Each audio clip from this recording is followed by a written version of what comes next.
All right.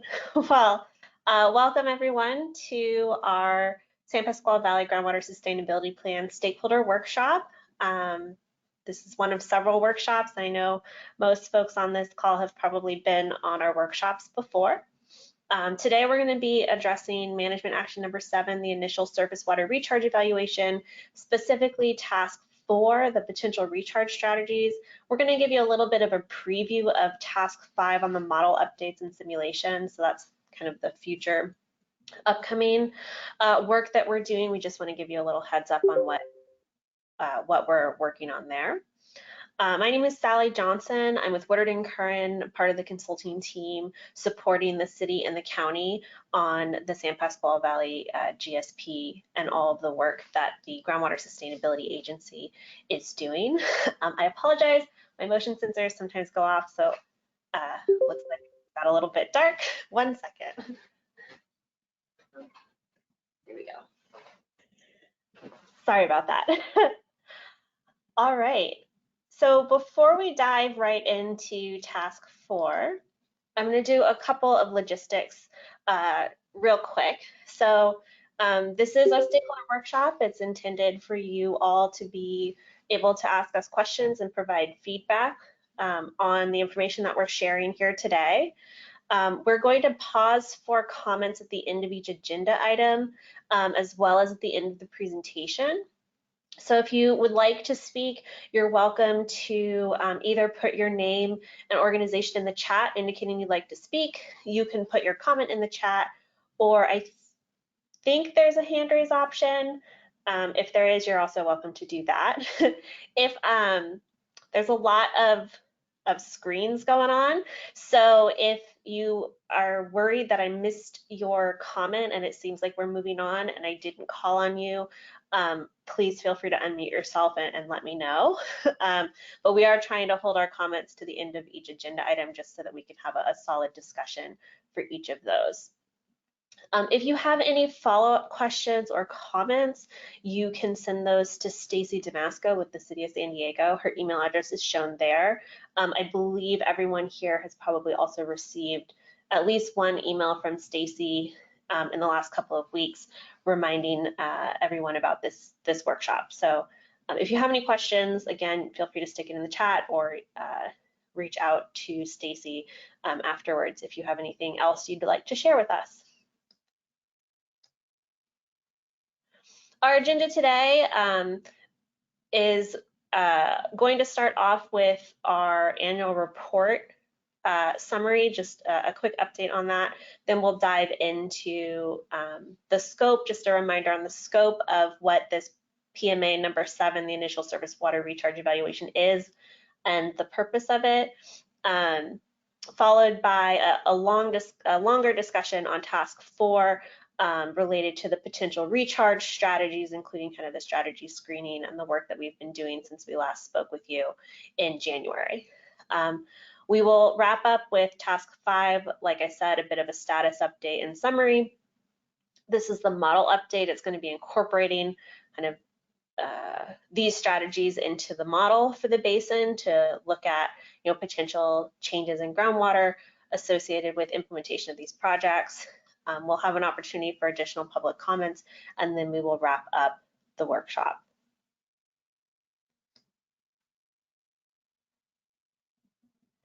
Stacy, sorry, I apologize. Do we want to do introductions of our team?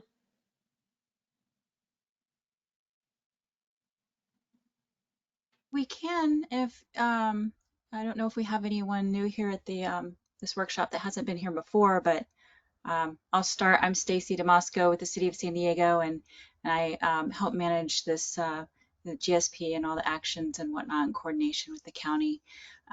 And you're more than welcome to email me anytime for anything regarding this task or any of the previous ones as well.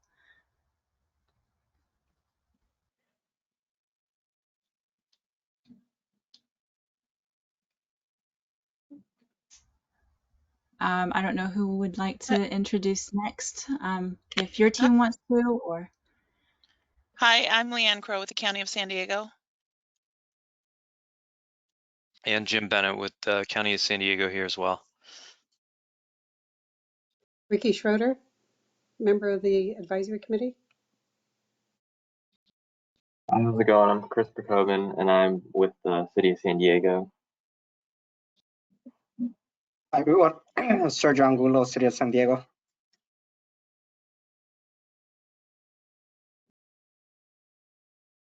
Nate, would your team like to go? Hi, I'm Carol Burkhardt. I'm a private homeowner and a committee member in the Valley. Welcome. Sure. Nate Brown with Jacobs. Paula Silva with Jacobs. Hi, afternoon. This is Armin Manever with Jacobs. Mark Elliott, principal with Jacobs. And Craig Coolidge with Jacobs. With Woodard and Kern, we also have Micah Eggleton. He is currently running some things behind the scenes, and Christy Kennedy, who is also working on some things behind the scenes as we run this workshop. All right, moving right along.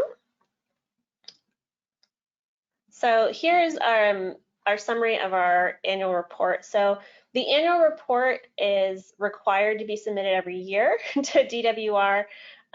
So we submitted the 2022 water year annual report. It was due April 1st of 2023, so we submitted it March 31st. What the annual report includes is just a review of the data that was collected over the last year. For us, that's groundwater levels and some of the groundwater quality information. We do analyze the data and incorporate it into our basin conditions assessment, where we're looking at, how the data compare to some of the thresholds that we've set in our groundwater sustainability plan that help us understand the sustainability of the basin.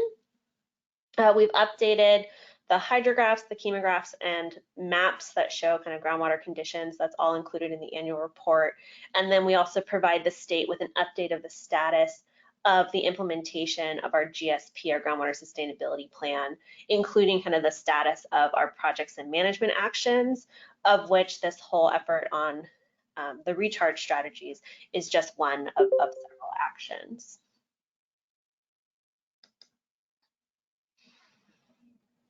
This slide and the next slide just highlight some of our key findings from this year's annual report.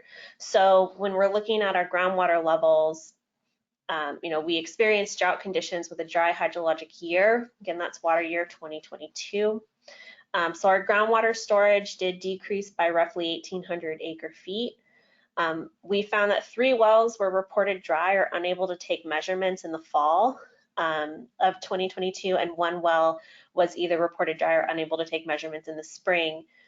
For those wells that appeared to be dry, that exceeded our management threshold, our MT. We did have 1 additional well that was close to the MT in the fall as well. We had 2 other wells, so in addition to those wells I just mentioned, that had planning threshold exceedances in the fall and 1 in the spring. The planning threshold is set it's set as a level that tells us, hey, if we have a lot of wells that are exceeding the planning threshold, we should be looking at some of the management actions that are described in our GSP, and do we need to start exploring those options. So it's really just a way to give us a heads up that we should be looking at some of the actions in our plan. Despite kind of what you see here, we did not actually trigger any undesirable results. So an undesirable result in our basin is defined as 30% of the wells exceeding the MT for 24 months in a row. So essentially, we have 15 monitoring wells. We would need 5 of those wells for 2 years in a row to be exceeding the MTs in order to trigger an undesirable result. So that allows us to have a little bit of flexibility for some localized conditions that change over time. I want to acknowledge that some of the data that we're seeing now is showing a lot of groundwater level recovery for several of our wells following the storms we had this winter. And so, next year, when we talk about the annual report, or when you look at the annual report next year, we do anticipate seeing some of those changes reflected in the data as well. On the groundwater quality, we did have, we look at nitrate and TDS, total dissolved solids, for groundwater quality. We had 3 wells that exceeded the nitrate MT in both spring and fall. We had 2 wells that exceeded the TDS MT in spring, and then 1 of those wells also exceeded the TDS MT in fall. We did have 1 additional well that we could not sample for groundwater quality. So that, counts in our mind, for us, that counts as an exceedance for both. So we just want to acknowledge there was 1 that we couldn't sample. But similar to the groundwater levels, no undesirable results were triggered. So again, we didn't hit that 30% of the wells exceeding any of our threshold, our MTs for 24 months in a row. So that's still good. All that being said, we are looking at we're looking at the data and what we're learning each year, and as we're getting more and more data from the basin, and we're keeping an eye on a couple of things. So one of the things that we're looking at is, is there a need for any sort of refinement to this representative monitoring network for groundwater levels or groundwater quality? So, we had a couple of dry wells. Why are they dry? So kind of understanding some of those. And do these wells make the most sense moving forward as our representative monitoring network, and pulling that data into consideration for any changes that may occur in the future as part of the 5-year groundwater sustainability plan update. We're also looking at how things like the high precipitation events that we experienced in 2023 are impacting groundwater levels and groundwater quality, to help us assess if we're trending towards undesirable results, or does this precipitation event really help move us back to more favorable groundwater levels and groundwater quality. And looking as well at trends that indicate whether potential MT exceedances may occur, just so that we're really following what's happening in the basin. You can access the full annual report on our GSA's website using this link. And you can also download it from DWR's website, but it's easier if you go to this link, and then you'll be able to find it. Are there any questions about this information? Alrighty. So that was just a quick highlight. We're going to get now into the scope of our initial surface water recharge evaluation effort. This is PMA number 7.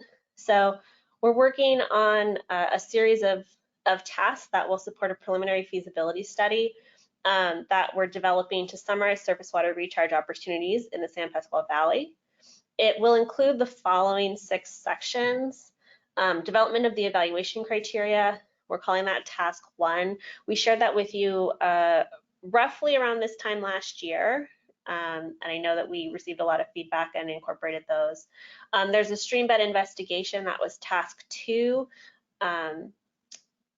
followed by water sources for potential recharge. That was looking at, where can we get water that we can then recharge into the basin, task 3. Task 2 and task 3 we did share with you back in the January workshop.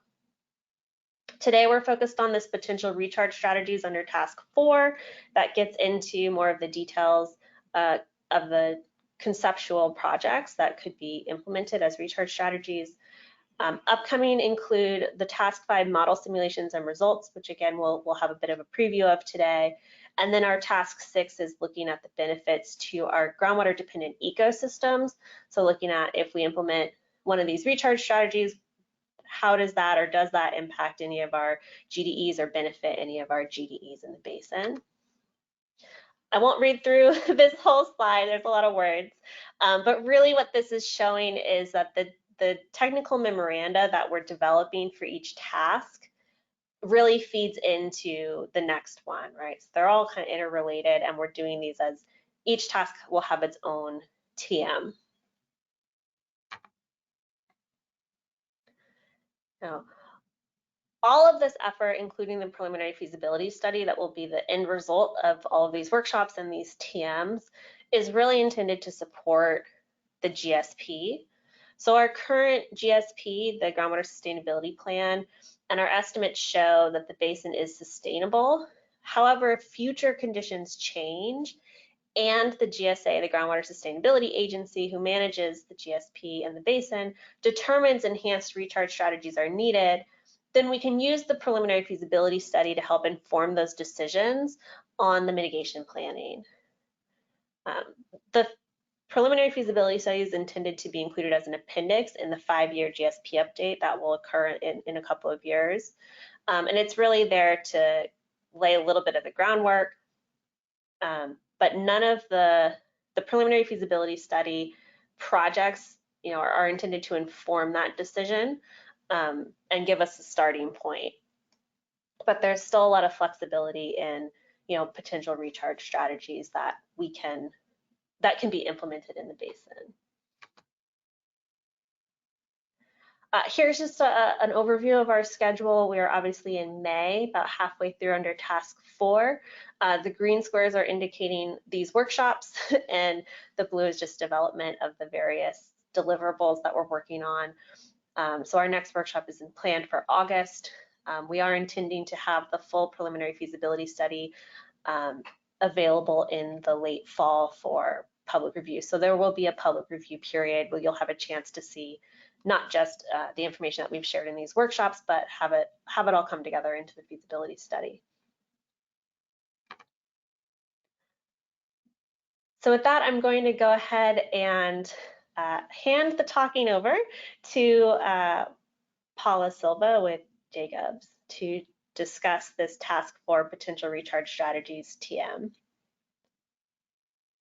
Thank you very much, Sally, and very happy to be here with you today.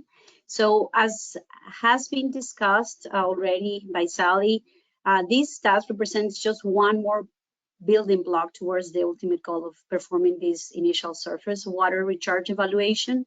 And the end product of this task was the selection of a suite of 4 strategies that will then be simulated using the updated version of the San Pasqual Valley groundwater model in task 5.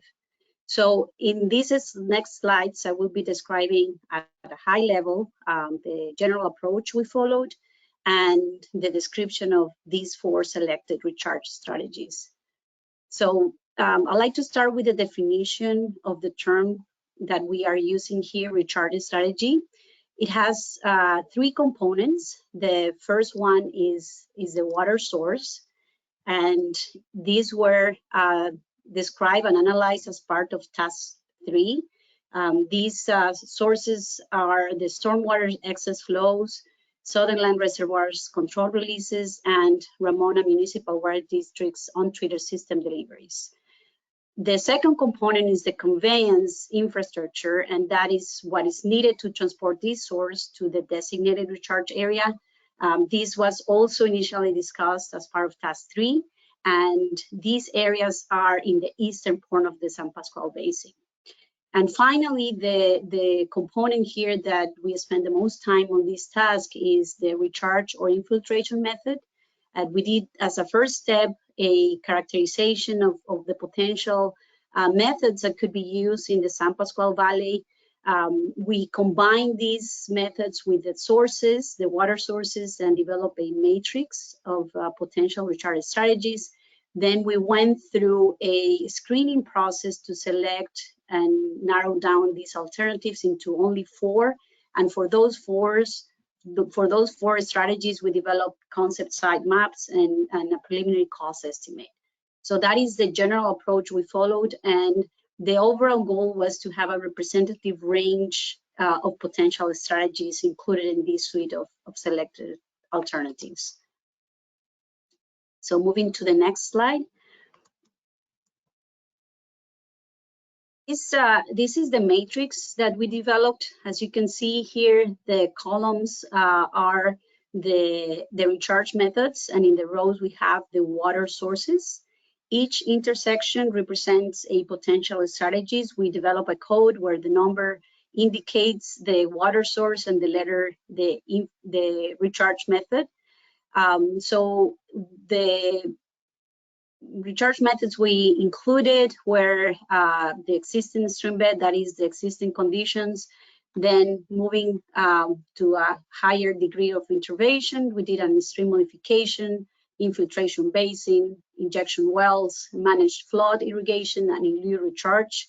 And as I mentioned, we conducted a screening exercise, mostly to inform the selection process. And this was an intermediate step to narrow down from 18 to 4 potential strategies for further evaluation. We did listed here the consideration, the screening considerations, and were based on the evaluation criteria that was presented as part of the task 1. But as we don't have quantitative data yet, because we haven't conducted the modeling effort, the aspects that we consider here were mostly qualitative, and those who were likely to affect the implementation process on maintenance. So this was, as I mentioned, an intermediate step that will require further evaluation. So in the next slide, I'd like to show you the screening outcome. You can see here that we assign a value going from 1 to 5, 1 being the least favorable and 5 the most favorable for each one of the criteria that we selected here. And this was an exercise mostly to provide a structured, sound technical structure to inform this process and to ensure that for each one of these potential recharge strategies, we went through the process of analyzing the key elements that were likely to impact the assessment of the feasibility of this. So going to the next slide, this summary matrix shows the total value, this value here that you see on the screen for each one of the potential strategies is the sum of all the previously shown qualitative scoring that we provided for each one of the categories. And what we did is, as part of the objective for this selection, was to select the 3 highest scoring strategies for each one of the sources, and also do a selection of 1 mid-range strategy that could provide diversity into the mix of our selected alternatives. So, so these were the high performance that we had for each one of the sources. So if you go to the next animated, oh yes. So here you see that we have for each one of the sources the highest performers in the total group of initial matrix. And we also have the injection well alternative for Ramona Municipal Water District untreated water system deliveries. So now that we have these 4 selected alternatives, I like to expand a little bit more on each one of them. So I'm going to start with the first one, which is the enhanced stream flow infiltration with the stream modification. The source for this is the excess stream flow of stormwater that could occur across the Isabel Creek Road. As I mentioned at the beginning, the area for infiltration that has been identified as the place where the groundwater basin will be more beneficial is the eastern portion, and the Isabel Creek Road represents the boundary of this area. So anything that goes beyond that point is considered excess flow, and the purpose of this strategy is to capture that. And we were using as a recharge method a permanent rubber dam across the entire channel and the floodplain, as you can see in the below figure. This is approximately 11 acreage, and it has a gradient of 0.3%. And if you could animate, Sally, the rubber dam figure, you see how it would look like inflated when you need to capture, but it also gives some flexibility because you can deflate it and allow the flow to circulate as it normally will do. There are other design options. We selected this one to include in our modeling effort the greatest flooding area to assess the highest benefit possible. But there are other options that could be evaluated, like a semi-permanent or a smaller floodplain here. So this is the one that we chose for further evaluation, which is a permanent, because it needs a infrastructure below the stream channel to be installed, even though you can actually move it up and down as needed. If you go to the next slide. The next one has as a water source the Sutherland Reservoir, and the intent is to have releases that are controlled, that are purposely released from the reservoir at the time and at the quantity that is needed for infiltrating into the existing Isabel Creek streambed. And the conveyance will be the Santa Isabel Creek between the reach between the reservoir and the inlet of the basin. And as well, the streambed will act as the infiltration method once it is within the basin. So in the first portion of the conveyance, it will consider as a loss because it will not be within the basin. But once it enters into the basin, the infiltration through the stream bed will actually represent the volume that is being added to the groundwater basin. So this is the second alternative that we will be simulating in the groundwater model. And as I mentioned, the timing and the quantity of the releases do need to take into account the capacity of the basin to take that volume. And we have estimated that approximately 900 acre-feet per month is a volume that we expect to be that reach of the basin in that infiltration area be able to be captured into the ground. If you go to the next slide. So the third alternative, now we're changing sources. We're talking about the Ramona Municipal Water District untreated deliveries. These, as you can see here on the figure at the left, the dashed blue lines represents the existing untreated system of the municipal water district. And there is a delivery point that they have indicated here that they could divert water from is a rope zone, and from there it will be taken through a conveyance pipeline of about 1,400 feet into the area in which it will be infiltrating. Again, the same recharge method, the Santa Isabel Creek.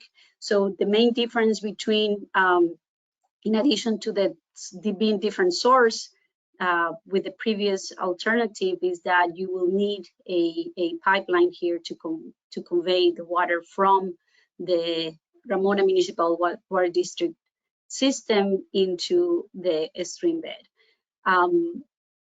Similarly to the previous alternative, we also estimated how much, what is the volume that could be on a monthly basis infiltrated in that reach of which the water will be running, and that is 375 acre-feet per month. And in this case, in addition, there is no additional recharge infrastructure needed because, again, we will be using this stream bed. So this is the third alternative. And next slide, we're going to be talking about the fourth alternative, which is using the same source, the water deliveries from the same point, the rope zone. Again, we will need a conveyance. This is a new infrastructure required. There will be a water treatment plant that needs to be also included in this strategy before it goes to the wellheads of the injection wells. And in this case, we have assumed a total of 16 injection wells to be capable of continuously injecting a rate of 130 gallons per minute. And there will be the need, as I mentioned, of doing some treatment before going into the ground. So this conveyance infrastructure will depend and will be finalized once we have the location of these wells. And in this case, the strategy will need to be implemented in phases.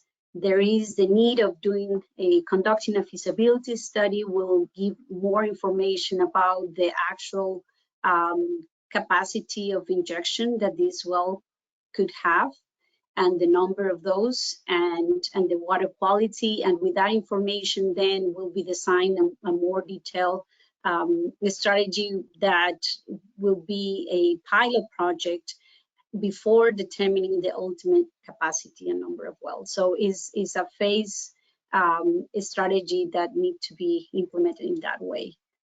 And the conveyance here is approximately 28,000 linear feet.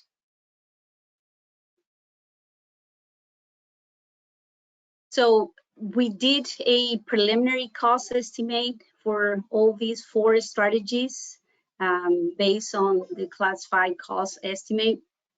And these are the preliminary results. So the main difference here, as you could see, is that alternative 1B do not have any cost for water, and alternative 2A, which is the Southern Line Control releases, will have very limited additional infrastructure needs. So these are preliminary costs, and the cost on the injection wells is scalable. So even though it's the highest, it doesn't mean that it needs to be implemented all at once. So this is, I don't know if anyone from our team wants to add anything else and further details on this. This is Nate. The one thing I would add is the option 3D there, that assumes that the volume of water available from Ramona, you would want to inject every bit of it. And so we've just made some assumptions regarding what the maximum infiltration capacity might be at an individual well, and just basically do the math. It comes out to needing 16 wells. I think the reality is that's a heck of a well field. So I mean, for this analysis, it was more of a equitability to be able to compare across the board for the same volume of water, what those costs might be. But just wanted to point that out. Like I would fully expect as we move forward and further evaluate these, we wouldn't necessarily be looking at a 16 well injection well field. Just to put some perspective on that. This is just a stepping block to get past this step into the evaluation phase.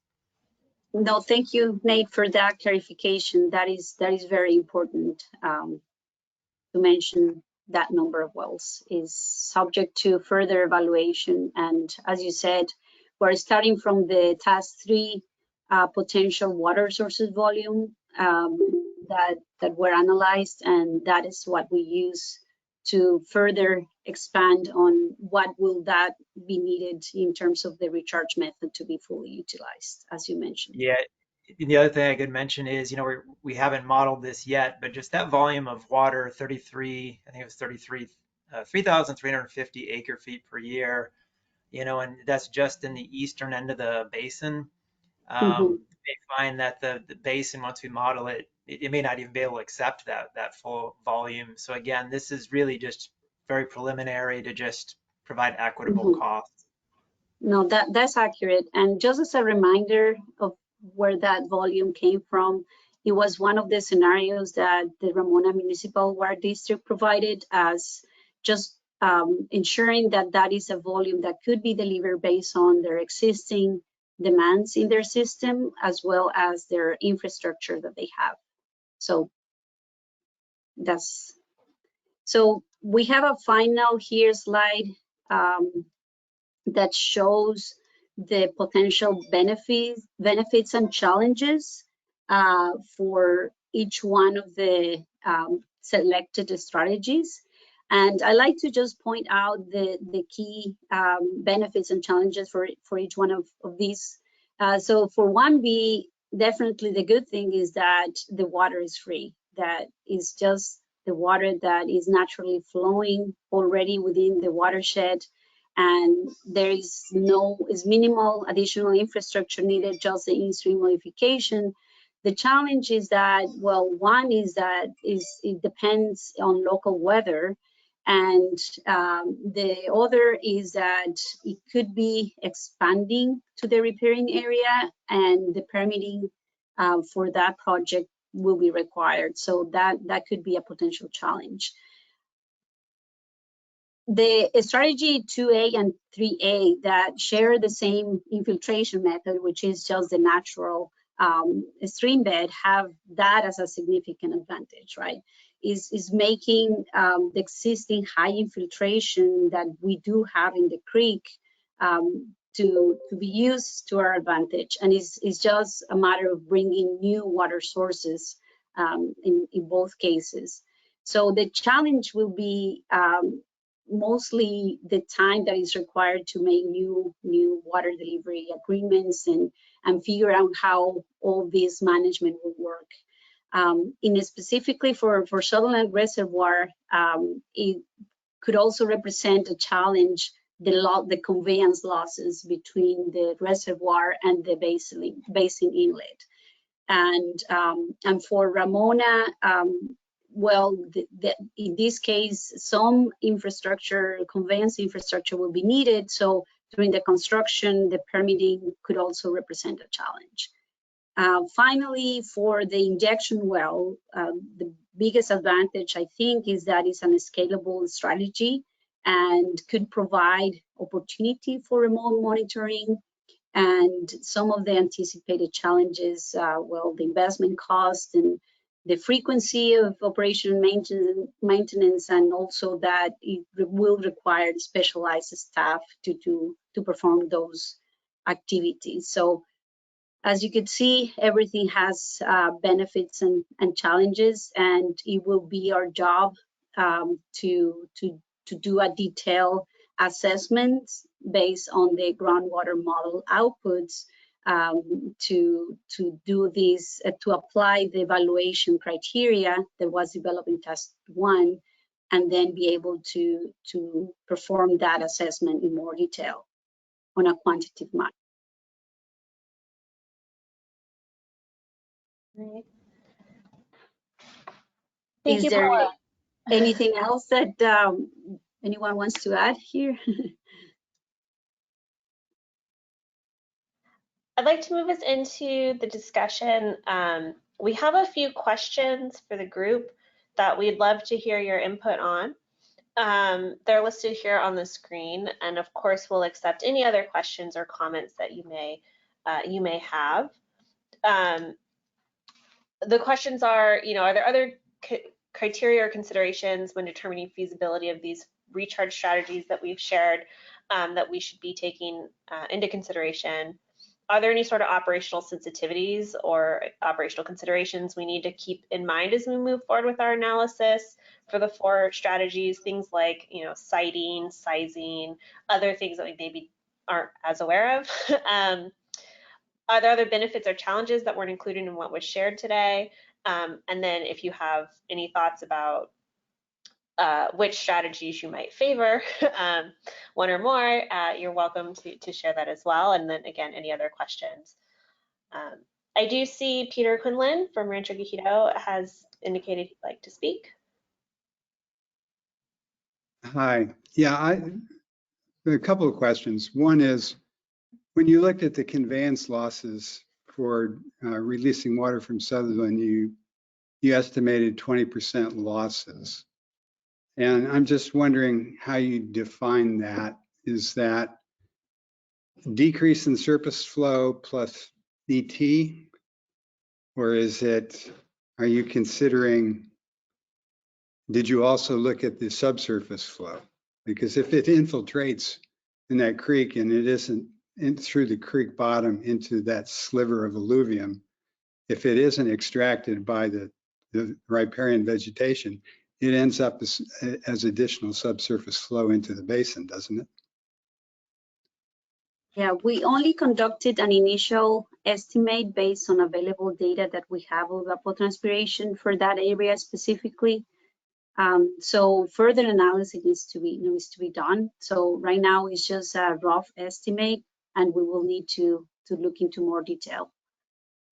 So I don't know, Nate, if you want to add more into the initial estimate, or, but to No, I think respond to that's your question, I think we only did the ET consideration here. right. And I think too, you had some data, was it from San Vicente? There was another that just seems like it was kind of on par with estimates of other portions of the area. We had some Cal ETA, some satellite data available when we were putting the GSP together that provided some sense of the consumption of water along that particular reach. So there's a number of different, and I would say imperfect data sets that are kind of feeding into this, and we will need to look at it a little closer to try to come up with some kind of reasonable estimate of when you release, a certain flow at the dam, how much actually reports to the basin. Yeah, thank you. My point is just there will be losses which will benefit the riparian habitat, but just because it disappears from the surface flow, it may still end up in the basin as subsurface flow. And sure, difficult to figure out, but Definitely it is. And as Nate mentioned, we also have another reference of the current releases that Sutherland does to the San Vicente Reservoir, in which there is a final reach also similar to this natural creek, and the city has also estimated a percentage of around 20% also for losses. So I don't know, Armin, did you want to add anything to this question? Yeah, maybe just on Peter's comment, I think if this becomes a strategy to move forward with, there could be ways in which you're kind of pulsing water, releasing it over short time frames so that the ET loss is relatively small. There could be a seasonal approach to it as well. So I think in the next phase of work, that will be explored a little further.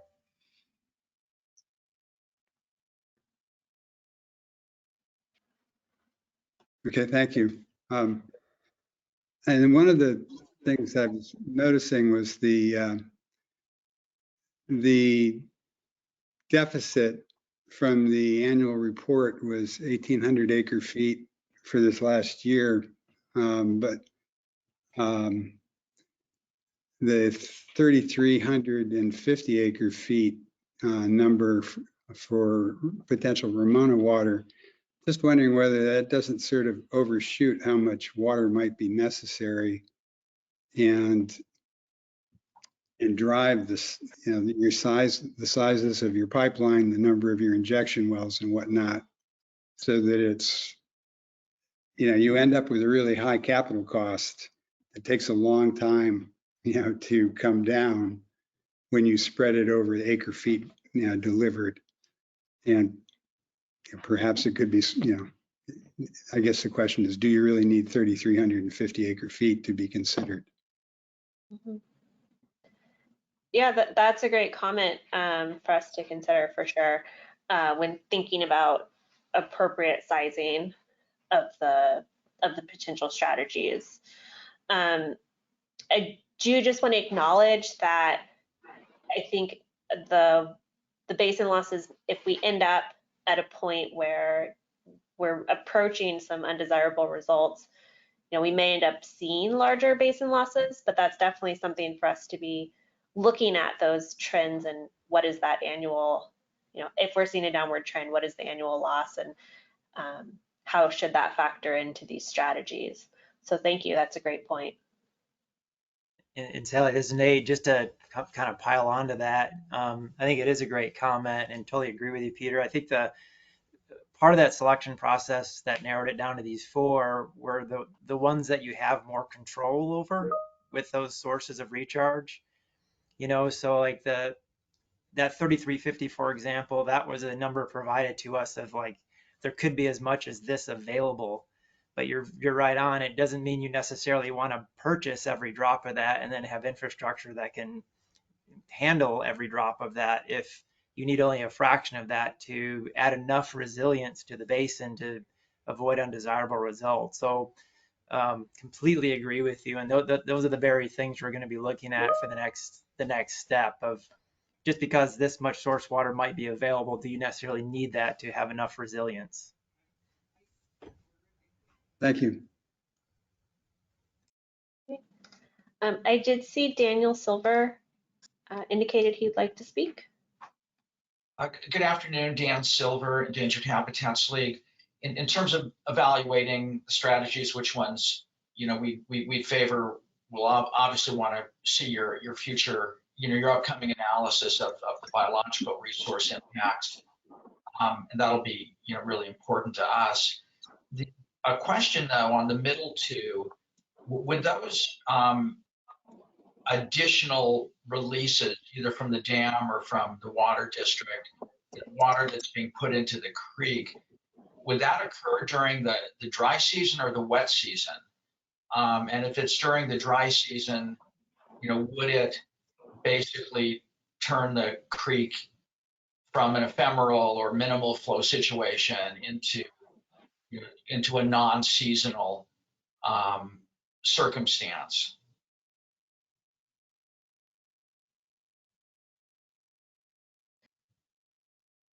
I'll defer to Paula and Nate on this one because I think the answer is it depends which source we're using. But Nate or Paula, if you'd like to take this. Do you want to take a first take, Nate, or? Well, I've just kind of a reiteration of what I just mentioned. I think with these methods where you have control over your sources, you would never want to release more water than is necessary. So, I mean, to the extent that you have excess flows, I mean, that's water you're paying for. So if there's an adverse effect, whatever that may be, you'd have the ability to scale back.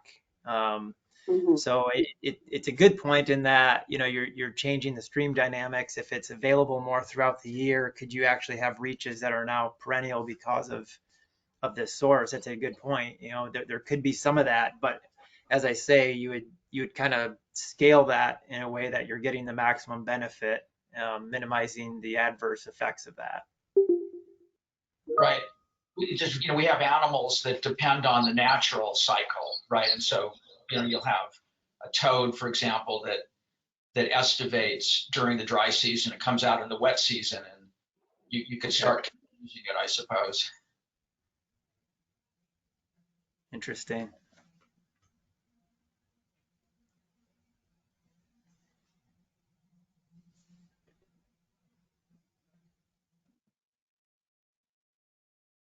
That's all I had. Thank you. Thanks. Thank you for that. Do we have any other questions or thoughts that folks would like to share? Again, you can put your name in the chat, or if you'd like to unmute yourself and speak, you're welcome to.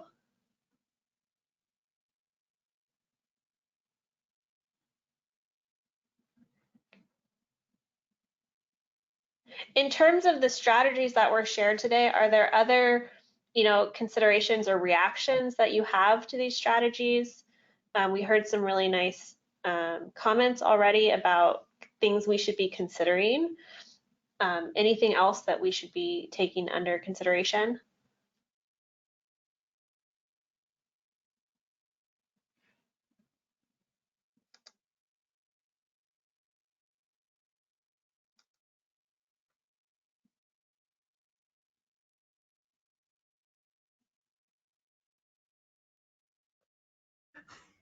Sally, this is Nate. I have a question. If oops, did I speak over someone?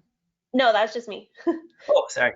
Yeah, I was curious. Back on slide 22, if you don't mind pulling that up, I could just throw a question out there for the local growers. That shows just a hypothetical map of, of injection well locations. Again, that'd be a heck of a well field. But I guess just generally speaking, in terms of operations, as we head into the next phase and start to model these things, I'd be curious if you guys, as you look at a map like this, are there some spots that are just right off the bat just seem just crazy? Would be just too much of a in terms of accessing those points on some regular basis, they were just shouldn't even be considered. And like, for example, the main pipeline there that runs along the road, I wouldn't be surprised a bit if during the modeling evaluation we start getting rid of well locations. And my impression is we would probably start moving south toward the main pipeline as points are removed. But just basic things like that. Does that make sense to you guys? Is there anything else you can think of that would be good for us to keep in mind as we proceed with this with task 5?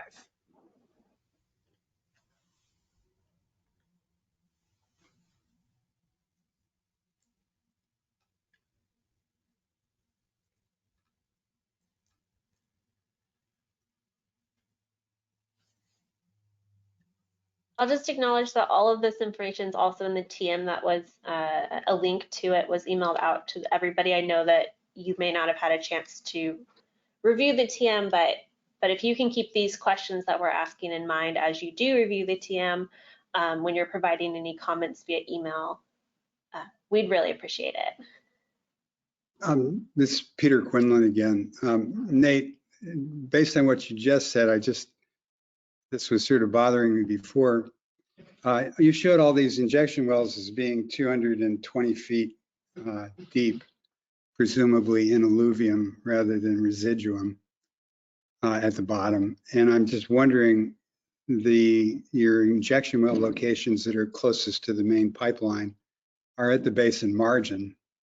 And I don't know about the south side of the basin, but I know you wouldn't, the north side of the basin, you wouldn't have 220 feet of alluvium. So you may have to stay in the middle of the basin to proceed with injection wells that are 220 feet deep.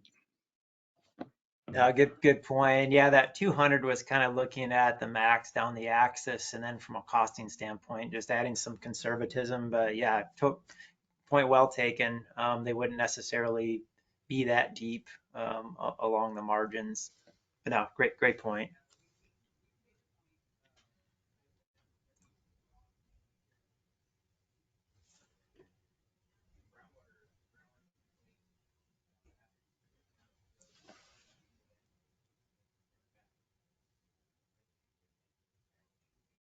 Not seeing any other messages in the chat or folks unmuting.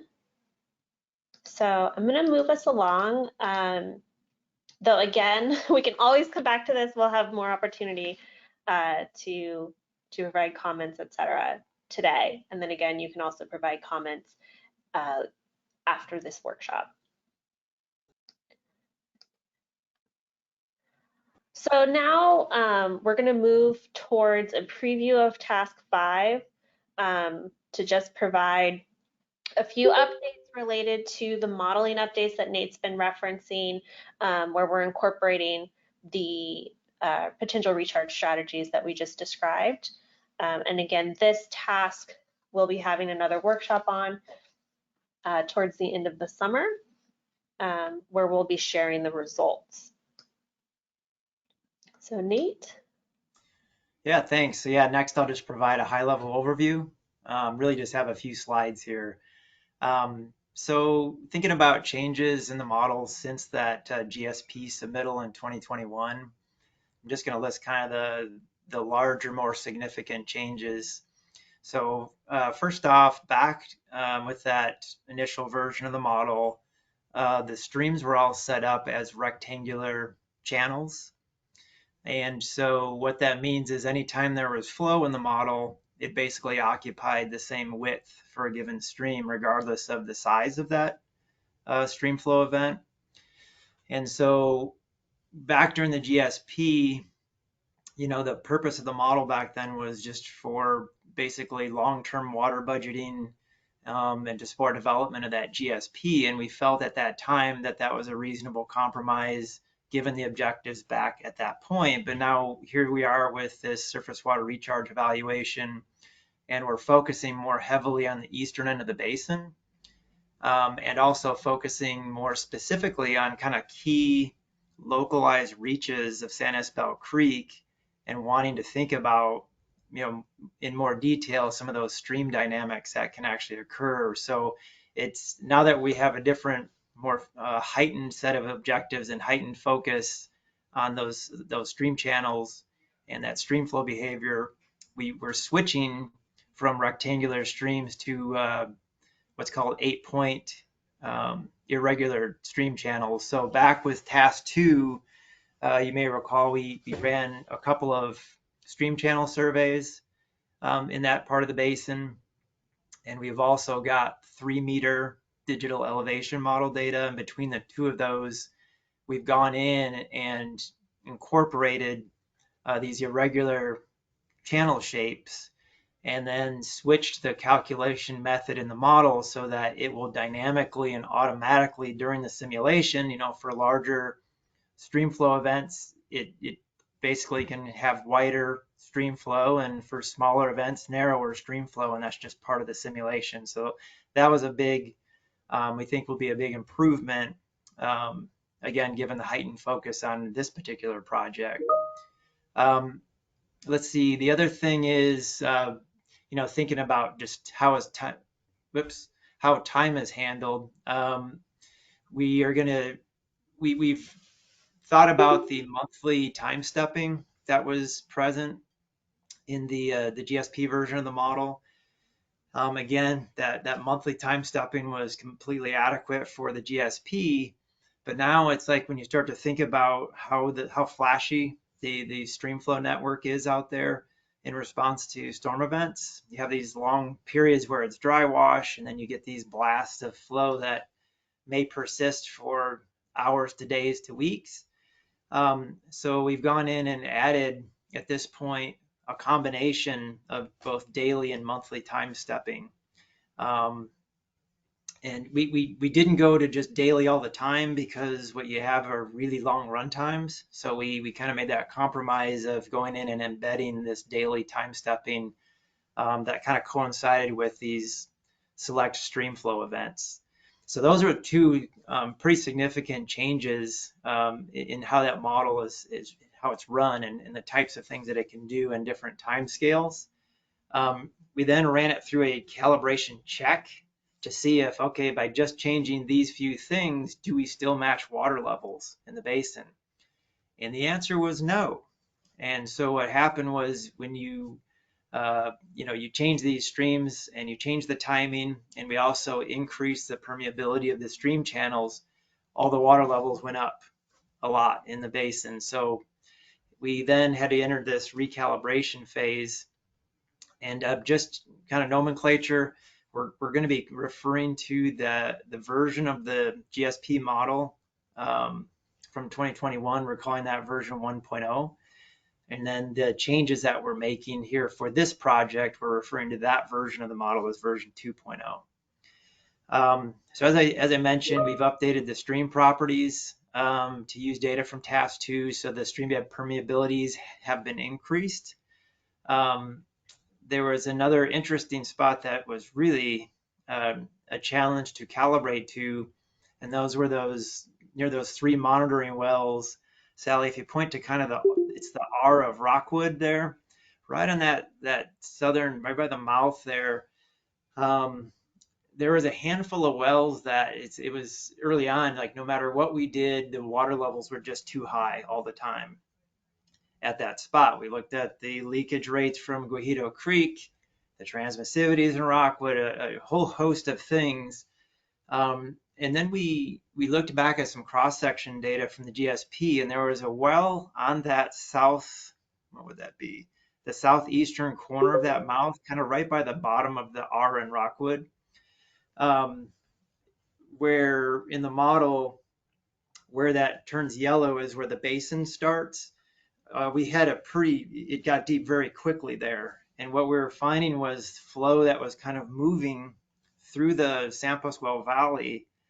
As it was moving past Rockwood, the pumping that was occurring down at the southern end of Rockwood, those water levels would just fill in that Kona Depression unrealistically. And so when we found this cross section that seemed to indicate the depth of bedrock in that corner should maybe be a little bit more gradual rather than kind of getting deep right away, kind of creating almost like a subsurface divider, subsurface dam, if you will.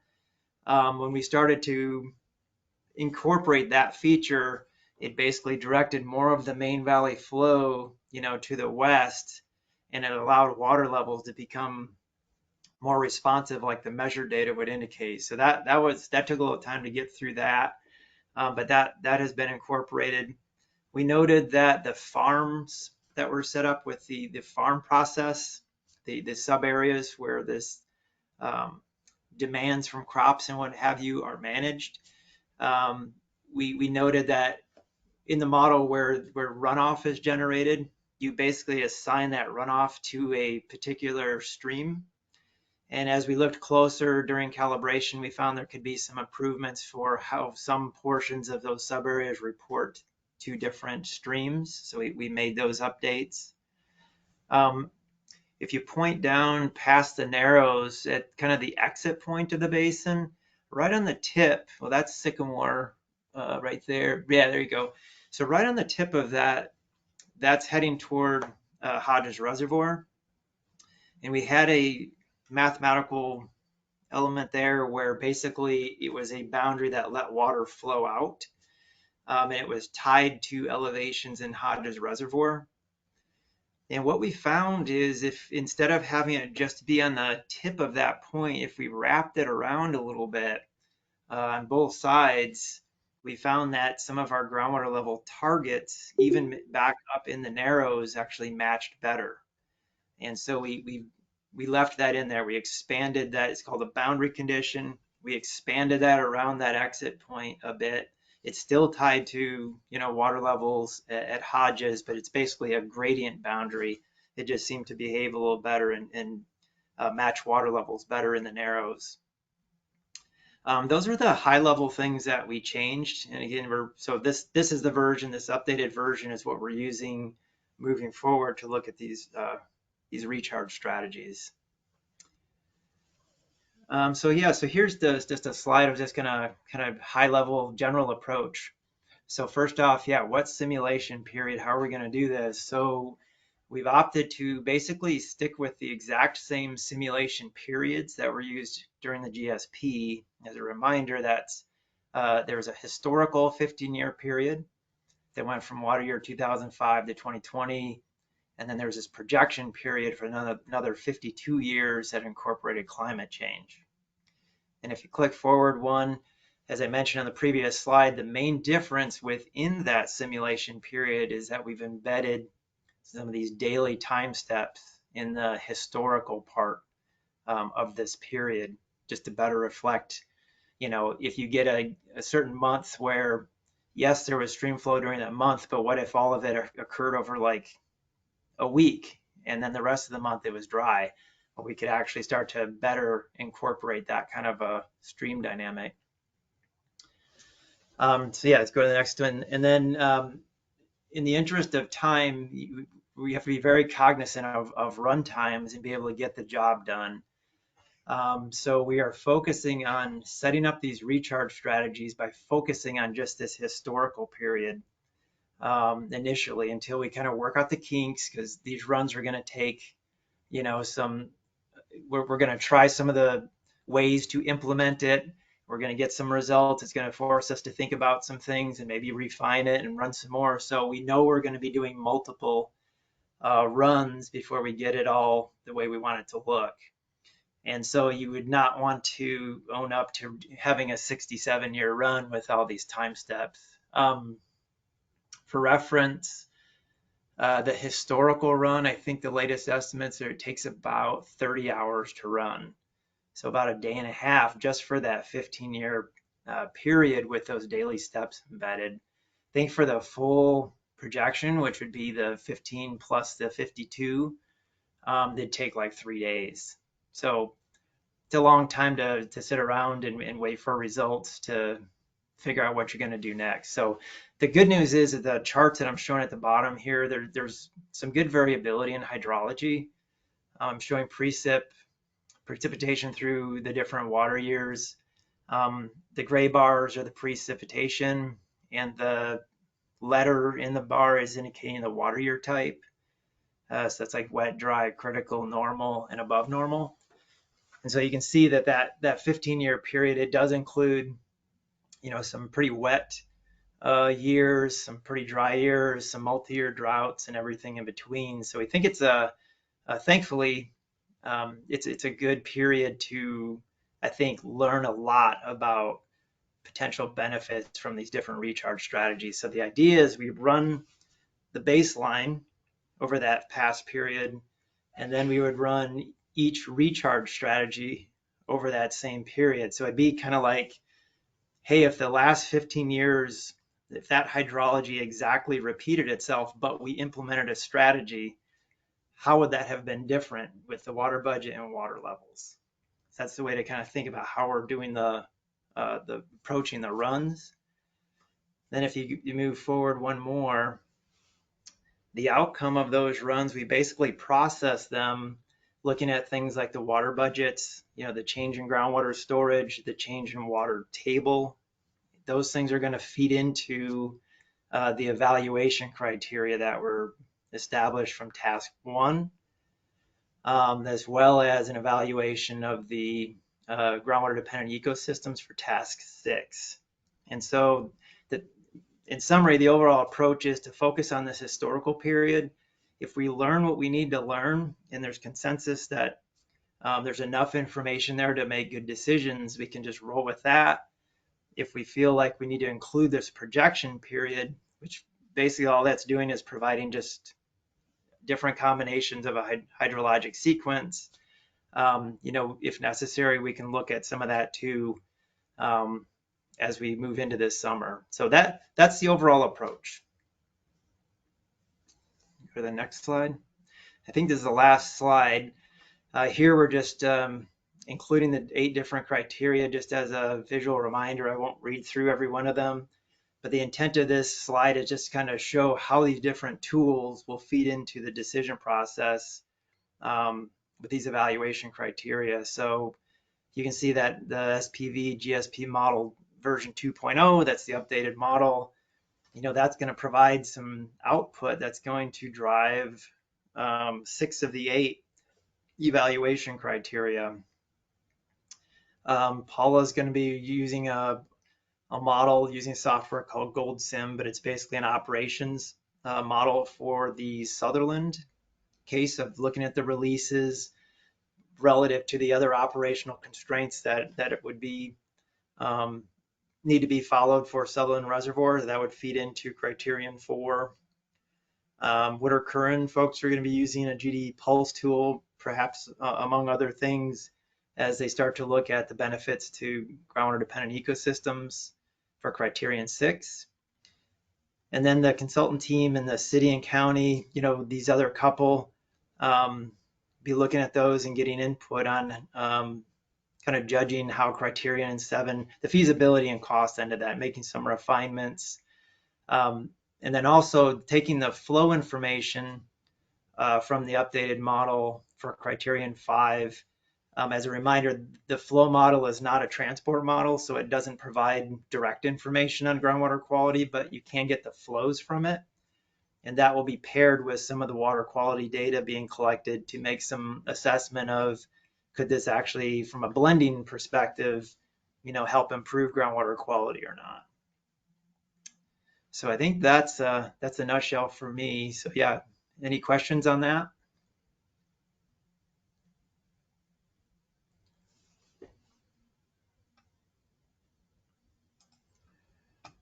I'm not seeing any in the comments.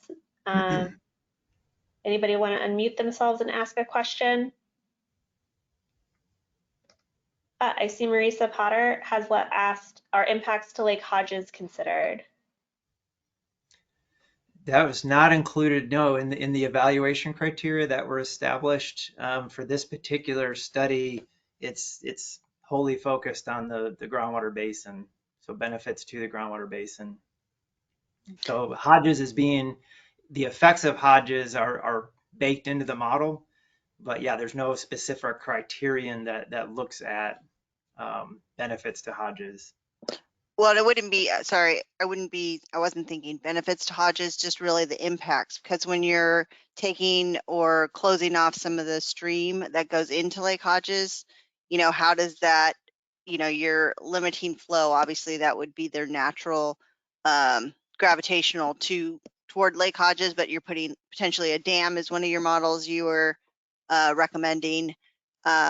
Or even the releases at Sutherland, which is all part of that same watershed. I was just curious if, even on a environmental standpoint, the impacts, of downstream. So you're recharging, yes, but then you're also, unfortunately, it's this giant watershed, but taking or stopping a flow from one piece of a watershed into like the end piece or something, or in this case, it would be Lake Hodges because that's kind of where it all flows to, that has some impact also. But you're saying the modeling, you pretty much made that boundary at the end of the,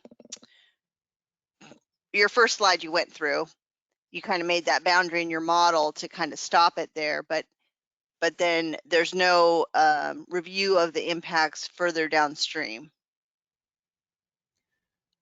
Correct. So there is an outflow component to Hodges, but the limits of this study, and this was just as part of the way the scope was developed, it's just looking at the benefits to the basin. But we will have access to the whole water budget in terms of the changes of outflows that would be, going to Hodges. That will be among the numbers we have available to us. There just wasn't a specific, of the 8 criterion, there wasn't one that seeks to increase, say, outflows to Hodges or anything of that nature. But the numbers are there to see what the effects could be in terms of the outflows from the basin. I see. No, that makes sense because right now we have the current situation based on all the wells you've done and the modeling to date. And then, as you get the results of the models that you're evaluating, then you'll have what the reduced number or whatever that new flow will be that's flowing out of that area. I got it. Thank you. Yep. Sure.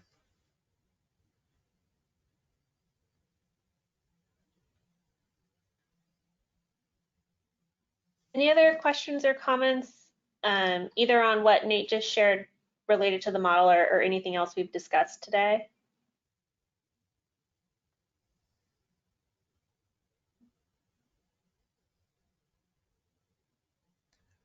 All right. So again, if you do think of anything before we finish, then you're welcome to add it to the chat or let us know that you'd like to speak.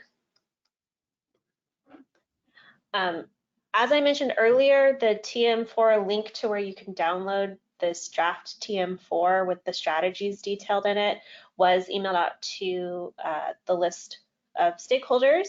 If you have not received that email, you can also reach out to Stacy for, she can send you that link directly. We are requesting comments on that TM by June 9th. That's about 2 weeks from now. It is a Friday, so a little bit more because of the holidays. But we'd really appreciate feedback on the TM by June 9th in order for us to incorporate feedback as appropriate into our next steps, which include running all those simulations of the recharge strategies. So if any of your comments relate to changes that you think we should consider for the recharge strategies, that could affect our modeling. That's really helpful for us to hear because we would need time to incorporate it. And then we're focusing on preparing that draft TM5 that describes everything that we learned from the modeling effort. We are intending to do our next workshop in late August. Oh, thank you, Leanne. Just put in the chat a link to where you can access the draft TM on the website. So if you haven't seen it yet, you can see that in the chat. So we are intending to come back to this group in late August to go through task 5, where we'll have that final calibration of the model and the findings from the different simulations of these recharge strategies. So again, here's just our schedule that we shared with you earlier, where you'll see that the workshop intended for late August. We are planning to also be sharing the results of task 6 rather than doing two workshops really close together. In terms of the different management actions that we've got going on here, we have them all listed out, management actions 3 through 8. Most of these are ongoing, so management action 3 of the supporting the WQIP actions, the coordination and collaboration with other entities for monitoring and implementation of projects. Under MA4, MA6, the coordination with the City on Hodges Watershed Improvement Project. All of those are kind of continuous efforts. As we were shared last time, MA5, the education and outreach for TDS and nitrate was emailed out and then also posted to the GSP website. So again, you can access it via the same link that Leanne posted in the chat. We are currently, as you know, in MA7, the initial service water recharge evaluation, and we've begun working on MA8, the phase 1 desktop study of the GDEs, groundwater dependent ecosystems.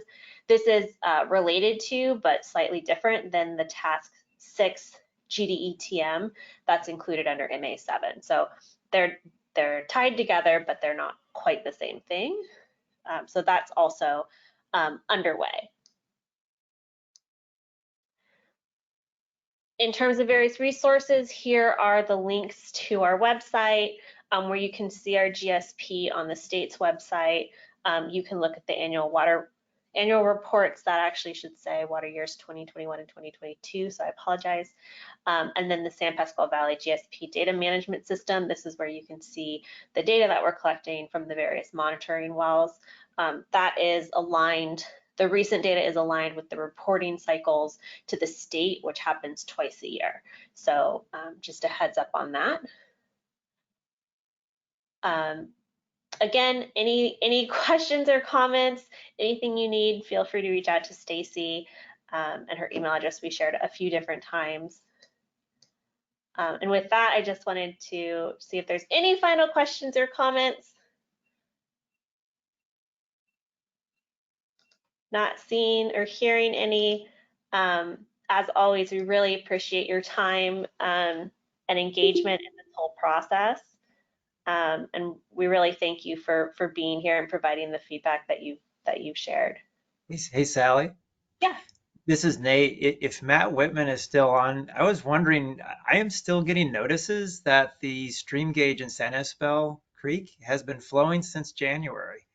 And I'm just curious if Matt's still on. Like, is there still stream flow? No, I'm still on, and I have lots of comments, but I'm going to send them to Stacy. Yeah, and that's not unusual. I mean, we'll get water well into June on the eastern reaches of the valley. You know, once it starts, it just keeps running. It's not a storm-related event; it's a percolation event. So it's yeah, it's great to see, and it's doing wonderful things to our water levels. Yeah, so curious, like coming into the basin, there is still stream flow that is. I'm sorry, I'm hearing it. There is still stream flow ways into the basin. Yeah, right now the stream is ending about where the bridge crosses the creek there at Indy Canyon Road, just east of Wahito. Interesting. Okay, good. Yeah, thanks. I was just curious. Well, I mean, it's as I've said before, the eastern basin is now full. So whatever water is running in there goes to where the basin isn't full. And when I measure my wells, pretty much they're all full till just east of the bridge. And then the water starts soaking in. And there's a lot of lessons in that in any of these recharge strategies, because, you know, if you use spring as a time to optimize your recharge, you can really control the flow to only expand on what's already here. You know, right now, like I say, the basin's pretty much full from those recharge points of, say, the Ramona plan on the eastern end, and whatever amount of water would soak in between there and Isabel Creek Road, which you've now calculated since you have the stream bed analysis, that's the only amount you'd want to put in, and you do that for a period of time. And once the basin kind of starts to dry out, it'd be pretty inefficient to put it in at that point. Sure. Oh, good stuff. Thank you, Matt. Sure.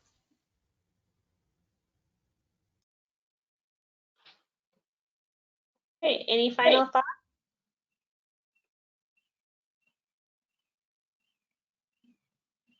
All right, again, thank you everyone for your time and for your input. We again would like any feedback on the TM provided via email to Stacy by June 9th. If you really want to comment and that's a deadline that is tough for you to meet, if you could just let us know, that would be really helpful as well, so we know to look for any additional feedback you may have. But if you can do it by June 9th, that would be much appreciated. I hope everybody enjoys having a little bit extra time back in your day and that you have a great afternoon. Thank you. Thank you, Sally. See ya. Thank you, Sally.